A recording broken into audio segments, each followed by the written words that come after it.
Welcome to the Gear and Graith Workshop, where I talk about Northern Britain in the Viking Age. And today I want to talk about Halloween because whilst it's got its origins before our period, it's actually during our period that it becomes this sort of uniform, universal thing in the Latin West, in Western Europe. Now, the first thing that I want to talk about is how to think about the day and how to think about Halloween itself. So these days we kind of think of Halloween as the night before the Feast of All Hallows. And that's because we think about the day differently. Whilst technically we know the day starts at midnight and ends at midnight, the way that most of us experience the world is the day begins when we get up in the morning and then ends when we go to bed. So in that way, that the day kind of like begins in lightness and ends in darkness. Now, in the past, before the modern era, the day used to start at sunset, so it starts in darkness and ends in light. So the best way to think about it is it's October the 31st today. When the sun dips behind the horizon, the 1st of November begins, and it's the 1st of November until sunset the following day. So rather than being the night before, Halloween is actually the beginning of the Feast of All Saints. So in the early church, a tradition developed where Christians were celebrating a mass and a feast on the anniversary of a martyr's death. But there were two significant problems which presented themselves. Number one, not all of the martyrs were known by name, and sometimes the anniversaries of the death weren't known either. But the other and perhaps more significant problem was that as the number of martyrs really started to rack up over the Christian persecutions, there weren't enough days in the year for each martyr to have their own day. So they developed a tradition of holding one mass for the Feast of All Martyrs, both named and unnamed. And we think that's happening from around about 270 AD. And by the 300s, it's being mentioned without really explaining what it is. The assumption is that everybody knows what it is. And we don't find out what date this was happening until later on in the 300s. And we get two different traditions. So the first comes from a chap called St. Ephrem the Syrian. He died in 373 AD, and he was an Aramaean theologian who wrote an awful lot of hymns, some of which are still being sung in churches across the world, even in the West today. Now, St. Ephrem tells us in one of his hymns, hymn number 6, that the Feast of All Martyrs was happening on Ascension Day, which is the 40 days after Easter. So it's a movable feast tied with Easter. The second date that we get comes from a near contemporary, a chap called St. John Chrysostom. Now, St. John Chrysostom was a patriarch of Constantinople. And what that basically means is in the early church, before the schism, there were 5 senior bishops in Christendom: the Bishop of Rome, the Bishop of Constantinople, Antioch, Jerusalem, and Alexandria.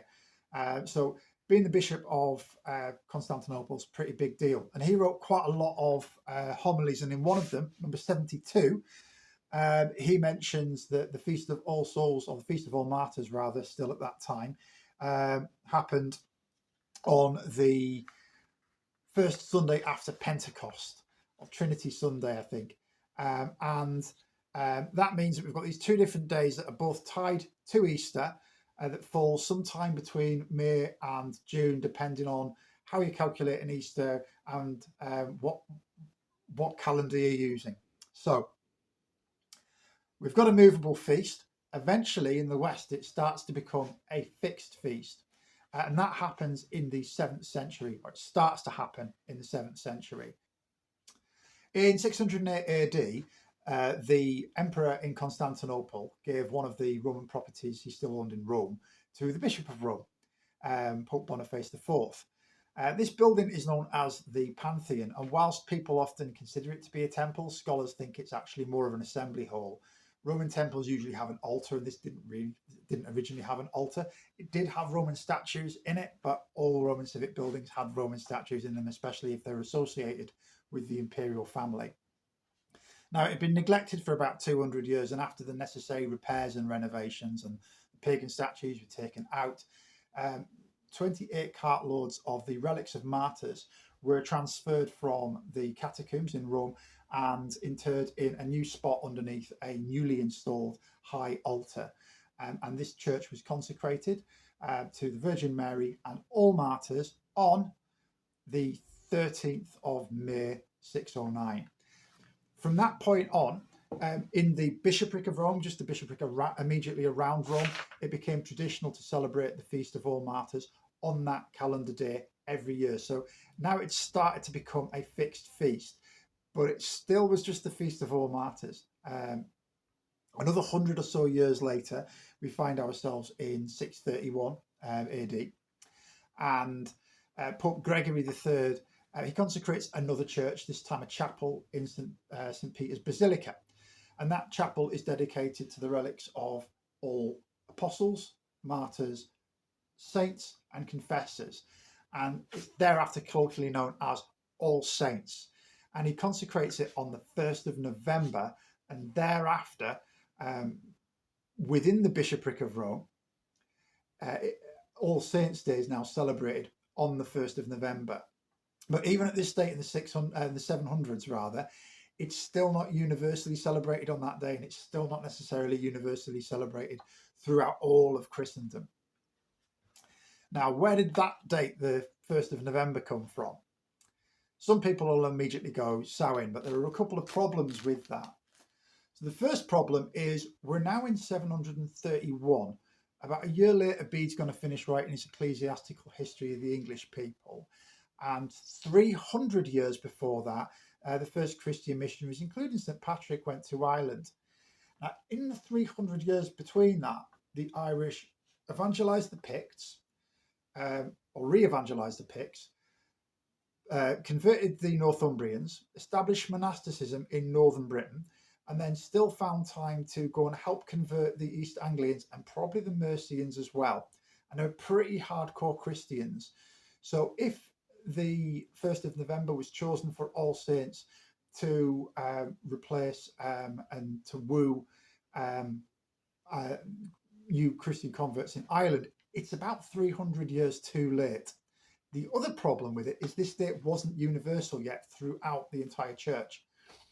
And the Irish actually already celebrated the East of All Martyrs, or All Saints. And they did that on the 20th of April. So that kind of really wrecks the stolen from Samhain narrative. Where the 1st of November came from, I don't think anybody knows. If it was co-opted from another pagan feast somewhere, it probably would have been celebrated by Christians of the day, but it's not really mentioned at all. And the fact that no mythology is growing around it makes me strongly suspect that it's probably a really mundane reason, and it might have something to do with the ongoing rift that's developing between the Bishop of Rome, the Patriarch of Rome, and the other four patriarchs of the East. Or it could just be something as banal as that was the first available date that was appropriate to consecrate the church on once the repairs were completed. Either way, it soon began to be adopted by other bishoprics in the area. I think some Frankish and Anglo-Saxon bishops started imitating Rome. And it had spread to the extent in 837 that the new Pope, Pope Gregory IV, along with the support and encouragement of the Frankish Emperor Louis or Ludwig the Pious, decided to make it an official day of obligation. And this had two what do you call them? Implications. There we go. Had two implications. Number one, it now became universally celebrated throughout the Latin Western dioceses. Number two, it was now universally celebrated on the 1st of November.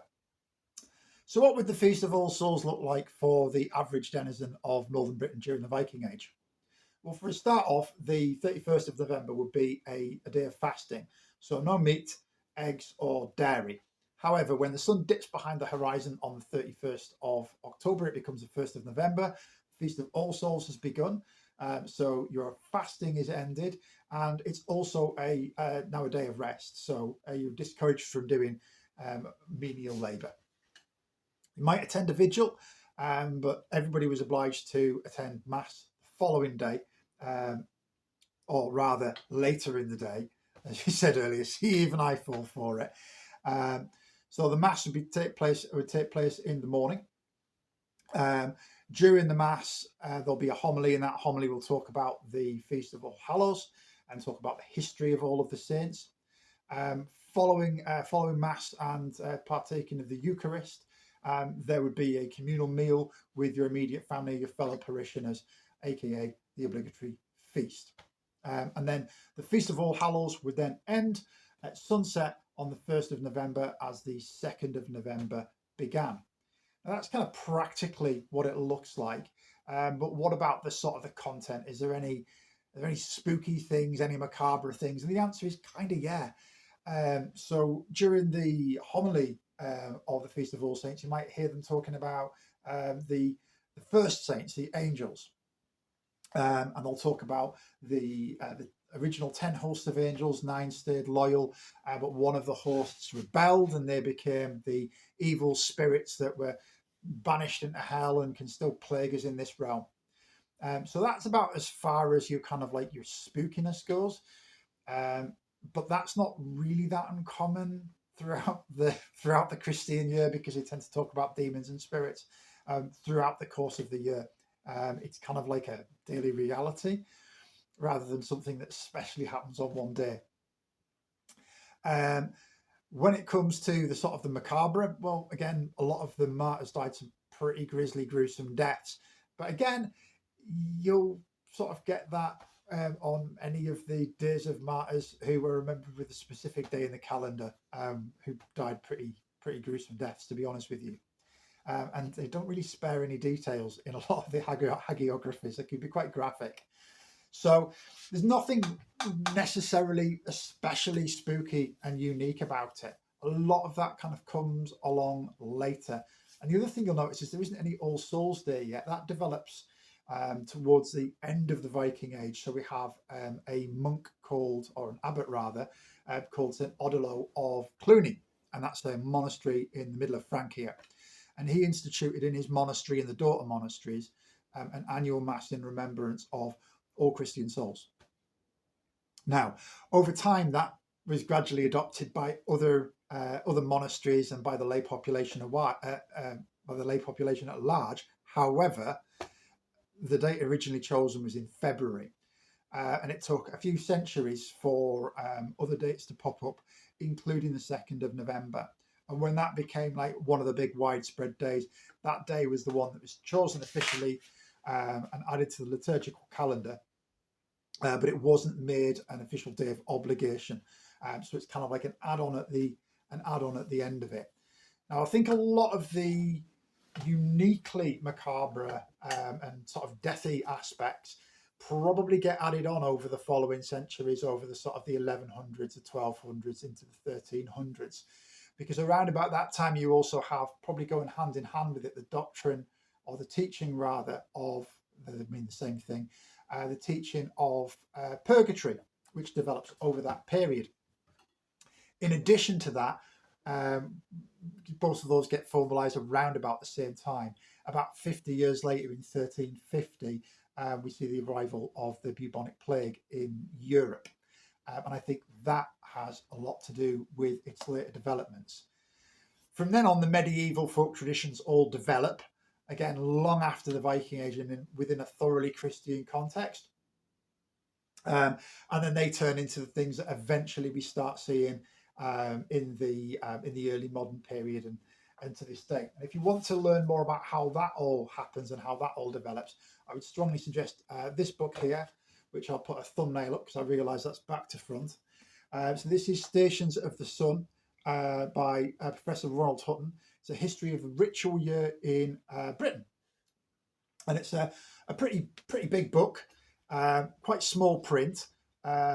It's got a lot of where we are. It's got a lot of notes and a pretty chunky index.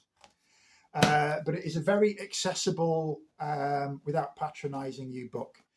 And one of the useful ways I like to read it is I'll pick it up periodically and start with the nearest feast, and then read all about that, and then put it down, and then pick it up, say at Christmas time, read through that, then put it down, and then pick, and then pick it up, Candlemas, and just go through the ritual year like that. It's well worth it. Superb book. I promise you, I'm not getting paid. I wish I was. So that's the origins of Halloween, how it developed, what it looked like in the Viking Age. It might not be what a lot of people want to hear, but I just want to be intellectually honest and just make sure that we try to reflect what's actually going on in the past and try to understand the early medieval culture for what it is, rather than taking any sort of modern things that we want to be true about it and putting it in the past. I'd far rather learn off the past than change the past to suit the future. So with that being said, I am going to be putting more videos on this channel again, looking at the material culture, the wider culture, and the history of Northern Britain during the Viking Age. So if you're really interested in that, and you think I've earned it, please subscribe. Like the video if you like the video. If you didn't like the video, I really appreciate you hanging around this long. So thank you. And if you hitting that dislike button, just make sure you hit it twice to make sure that it's working. So with that, I will see you in the next one. Godspeed, God bless, and I'll see you later.